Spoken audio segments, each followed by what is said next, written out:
Hello students, आज हम आपकी बुक 9th क्लास की लेसन नंबर 3 यानी chapter number 3 Eswaran the story teller के बारे में अध्ययन करेंगे। और इस कहानी को मैं हिंदी में समझाने की कोशिश कर रहा हूँ, तो मुझे उम्मीद है कि बहुत ध्यान से आप इसको समझेंगे। ये कहानी है the title of this chapter Iswaran the storyteller tells us that this story is about Iswaran. He is called the storyteller, यानी उसको स्टोरी टेलर ही कहा जाता था, because as storytelling is an art. He is a good at it. Iswaran uses special effects, does voice modulation, uses his body language to make the story realistic so that the listeners Mahendra gets attracted and captivated in his story.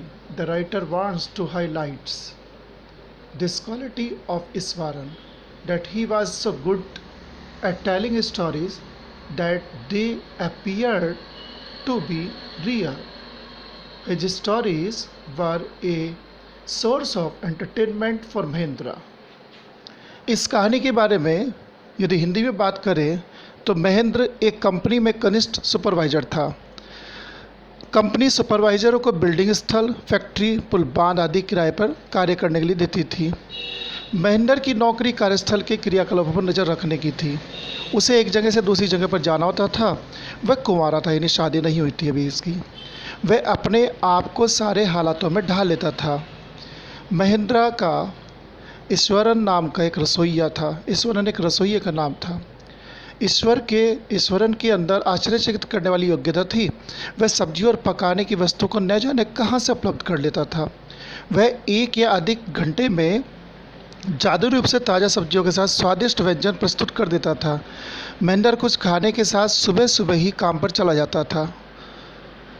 Mahendra के चले जाने के पश्चात ईश्वरन छप्पर को संवारता था। वह कपड़े धोता, प्रार्थना करते हुए स्नान करता। दोपहर के खाने के पश्चात सुस्ताने के लिए वह तमिल भाषा में एक सनसनीखेज पुस्तक पढ़ता। उसका कहानी कहने का अद्भुत तरीका था। उसकी कहानियों में सनसनीखेज पुस्तक का प्रभाव होता था। ईश्वरन का छोटी से छोटी घटना का वर्णन करने का अद्भुत तरीका था। वह रहस्य में कहानी को कहता, वह इसमें अद्भुत अंत डाल देता था। वह इसलिए था कि वह बहुत कल्पनाशील था। महेंद्र उसे बिना किसी आलोचना के सुनता। एक दिन ईश्वरन ने एक हाथी की कहानी सुनाई। एक दिन एक हाथी इमारती लकड़ी के स्थान से बच निकला। वह इधर उधर घूमता रहा। उसने बेल उखाड़ दी, टहनियाँ तोड़ दी। ईश्वरन कहानी में इतना प्रभावित हो जाता, वह यहाँ वहाँ उछलने लग जाता। हाथी कस्बे में पहुँच गया। इसने फलों की सारी दुकानों को तोड़ डाला। व्यक्ति इधर उधर दौड़ पड़े। विद्यार्थियों ने अपने आप को क्लासरूम में छिपा लिया था। गलियां खाली हो गई थी। उस समय ईश्वरन छोटी कक्षा का विद्यार्थी था। उसने नहीं जाना कि क्या हो गया था। उसने एक छड़ी ली और हाथी का पीछा करने लगा। हाथी ने चिंगाड़ मारी और अपने पैर पटके। व्यक्तियों का जादू प्रभाव हो गया था। तब ईश्वरन ने हाथी के अंगूठे के नाखून पर वार किया। वह सिर से पैर तक कांप गया और नीचे गिर गया। जानवरों के डॉक्टर को बुलाया गया। 2 दिन पश्चात हाथी को महावत द्वारा ले जाया गया। ईश्वरन से पूछा गया कि उसने ऐसा कैसे किया था। उसने बताया कि उसने इसे जापानी कला कराटे या जुजित्सु आदि के द्वारा किया था। एक दिन ईश्वरन ने महेंद्र को उस जगह के बारे में कुछ बताया। वह फैक्ट्री का स्थान एक समय कब्रिस्तान था। उसके सामने एक बार रास्ते में पड़ी मानव खोपड़ी आ गई। रात को उसने भूत भी देखे। उसे डर नहीं लगा क्योंकि वह बहुत बहादुर था, परंतु एक महिला का भयानक भूत उसके सामने आ गया। उसके बाल उलझे हुए थे, उसका चेहरा सूखा हुआ था। वह बहुत कुरूप सी थी। इसके हाथों में एक भ्रूण भी था। तो ईश्वरन को सुनकर महेंद्र भी कांप गया था। उसने ईश्वरन को पागल बताया था। उसने उसे बताया कि भूत नहीं होते, ये मन की ही एक उपज होती है। उसने ईश्वरन को अपनी डॉक्टरी जांच कराने के लिए कहा। महेंद्र फिर सोने के लिए चला गया।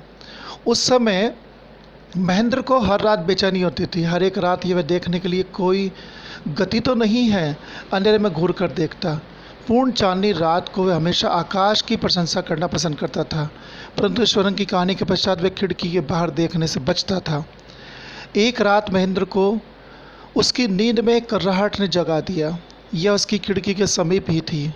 उसने स्वयं को बाहर देखने से रोका, परंतु रोने की आवाज़ ऊंची होती गई। उसने बाहर देखा। उसने एक अंधेरी धुंधली आकृति देखी। उसने एक बंडल पकड़ रखा था। उसको पसीना आ गया और वह हाँफने लगा। बाद में उसने सोचा कि यह उसके अवचेतन मन की कोई चाल हो सकती है। अगली सुबह महेंद्र दफ्तर जाने के लिए तैयार था। रात का भय कम हो गया था, परंतु ईश्वरन उसके पास आया। उसने उसे भूत के बारे में बताया। उसने महेंद्र को बताया कि उसने भी पिछली रात कर्राहट सुनी थी। उसने उसे यानी महेंद्र को भूत देखते हुए देखा था। महेंद्र के शरीर में ठंडा करंट सा दौड़ गया था। वह अगली सुबह दफ्तर गया। उसने अपने कागज़ को प्रस्तुत कर दिए। उसने अगले दिन ही उस भूता स्थान को छोड़ने का निश्चय कर लिया था। धन्यवाद।